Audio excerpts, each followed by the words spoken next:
there's a lot of scams that are going to be uncovered over the next few years. And I'm excited not only for the positive trajectory, but I'm also excited about what people are going to be able to create.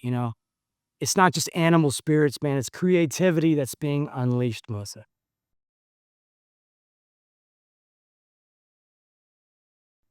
So the last time we talked was actually right before the elections. And I know we were kind of on pins and needles waiting to see what was going to happen. And I think a lot has kind of happened. And since what, I've been a week ago here.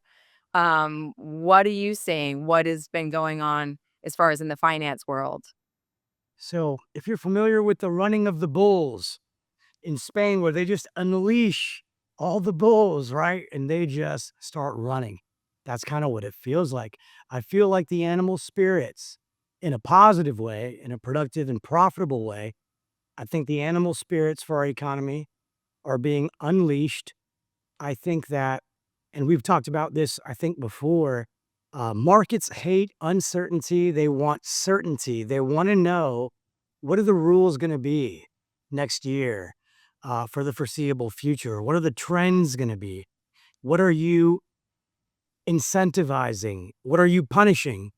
And let's not forget that tax is a punishment and a subsidy is an incentive. And subsidies are not the only incentive. And you can get really creative with that.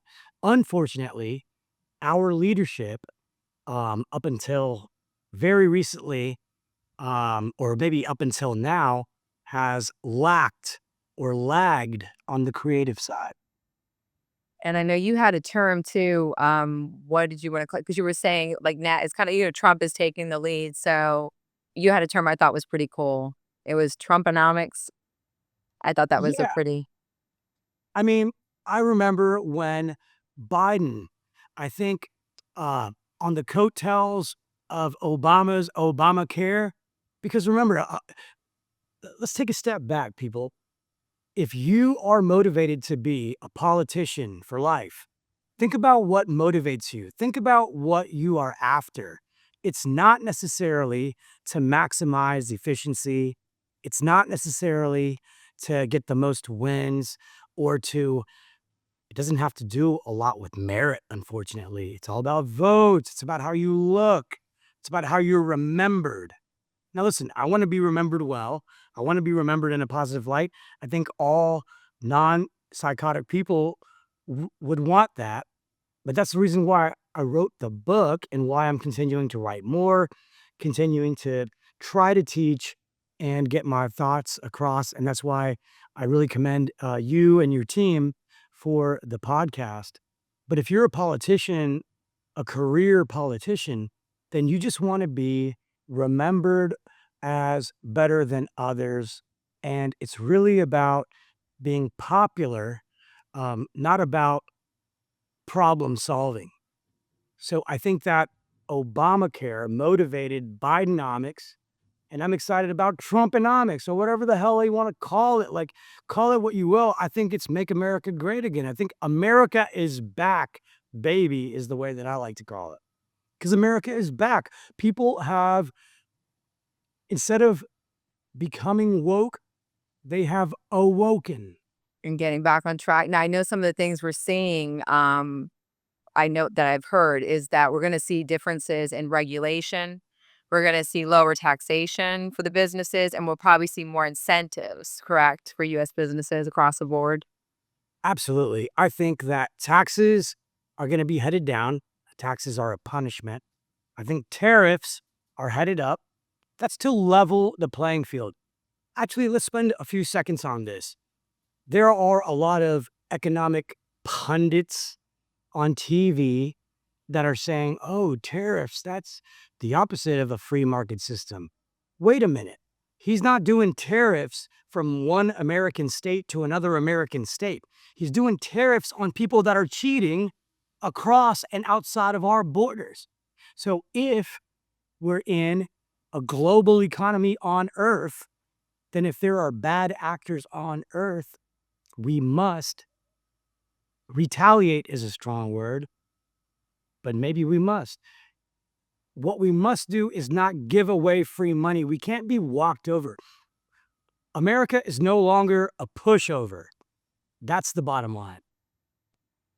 And you've seen different things. I know another thing is Tesla and Elon Musk. Trump and Elon have definitely created this force right now that's being talked about. What are some of the things that you see happening here? Like, how are they going to help each other and help drive technology and business? I think that this is one of the most fascinating relationships that I've ever witnessed.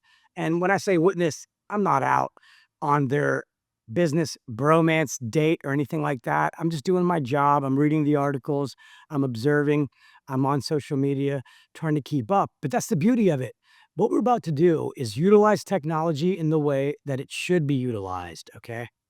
We have more transparency on X recently than we've had on, I would argue, any major media outlet, perhaps over the last decade. And people are now very clear about who they trust. They do not trust the person that uses the term very clear more frequently than any human being in the White House, which is that clown that's about to leave. And I don't want to, you might have to edit that out. But listen, we're getting back to normalcy. The world is not flat. Boys have one thing and girls got another, and they're not supposed to play in the same league when one can get hurt. Profits are not evil. What's evil is preventing people from profiting, from growing, from learning. That's no, that's true. And then you have, I know they were saying like, startups, for example, that was like a little bit slowed, that had slowed down. And, just like entrepreneurs and people trying to get small businesses off the ground. Do you think that's gonna like be a little bit more like flourishing now that's gonna get a little bit of a kickstart? I don't think it will be a little bit more flourishing. I think it's going to explode in the way that we need it to. Melissa, Bill, let me tell you, people are so excited about this. People are There is so much dry powder. So, for our listeners and viewers, dry powder is a Wall Street term for tons of money sitting on the sideline, and it wants to go run out there on the field. It wants to invest in something, buy something, build something, start something. And we're going to see that. We're going to see explosive growth. Now, that's the good news. The bad news is in the short term, there's still going to be inflation, and you're already seeing it, right? But it's short term, right? Now, if growth can outgrow the inflation rate, that's a positive. We're in the right direction. So we have to go through that little bit of to kind of push it up. We got to go through that little bit of a rough spot to kind of get it back on like an even type of, I guess, playing Absolutely. field. You're headed home to your mansion. Well, you're going fast on the speedway. You got to slow down for the exit, and then you got to stop. You have to go over a couple of speed bumps, make sure there's no danger, and then you get in. Maybe that analogy is a stretch, but I'm feeling creative and optimistic. And now I know one other industry is the crypto. Now you said that that's probably we're going to see that just kind of get the doors opening on that, and that's going to really because there was a regulation going on before. There was a lot of they had people obviously getting indicted. Just different types of things in the news, and it looked like crypto was kind of slowing down. But are we going to see what are we going to see in the sector in the coming like 2025? Um, Imagine, so first of all, I love this question. And the short answer is yes, crypto is going to grow. Blockchain, which is the genius technology behind Bitcoin, right? So it's not about just some fad called Bitcoin. Bitcoin is based on a technology that is so game changing. So I'm going to sound like a bit of a nerd here, but the last time that I think we have seen a game changer like this was during the Renaissance when during the Medici era. And that's when we came up with double entry accounting. So that's how significant this is. And for those of you guys that don't know double entry accounting, that is what all all accounting is based on. So if you own stock in a publicly traded company, they're using double entry accounting. If you do your tax return, that's double entry accounting. All businesses use double entry accounting.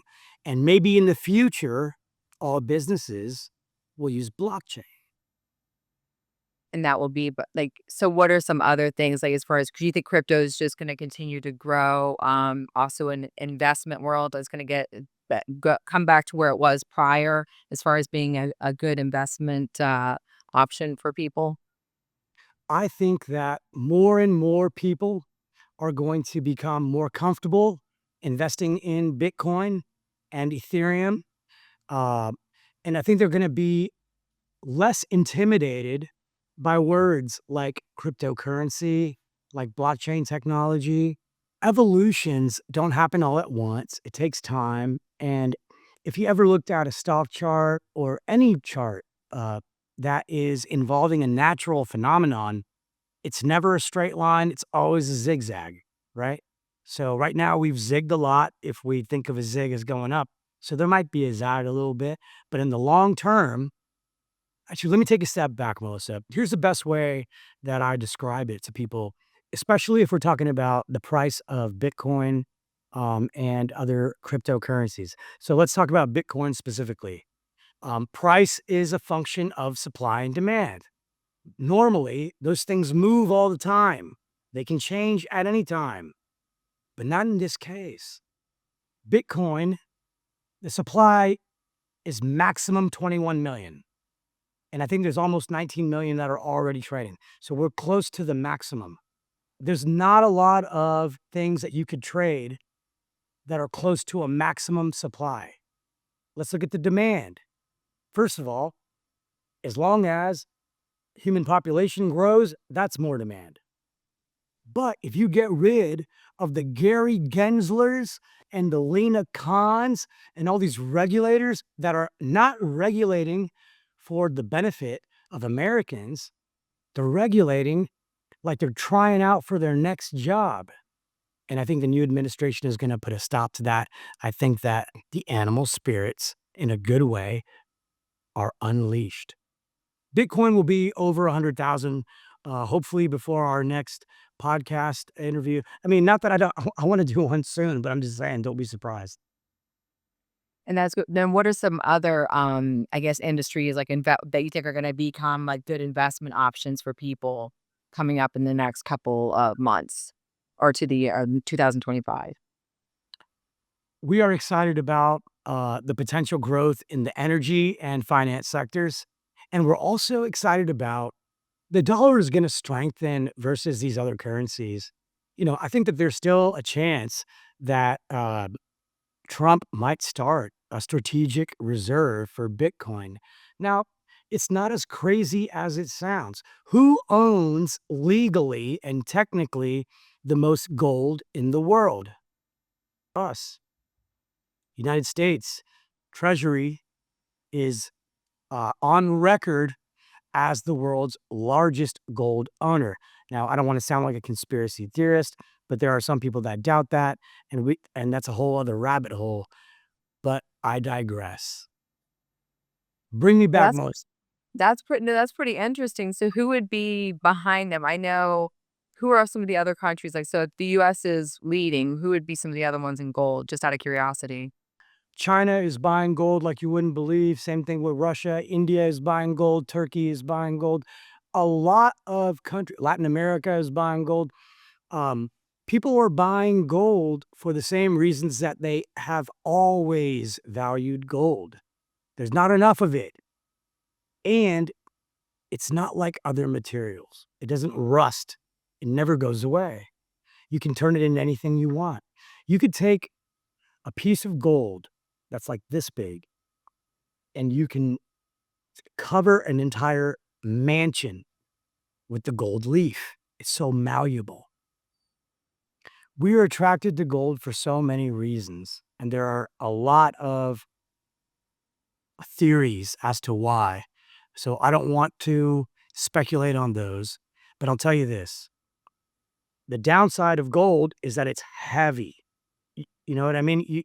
If you want to travel with your gold, good luck to you, You right? can't just pack it away in a suitcase. Someone can steal it. Someone could put a gun to your head. So here's the bottom line.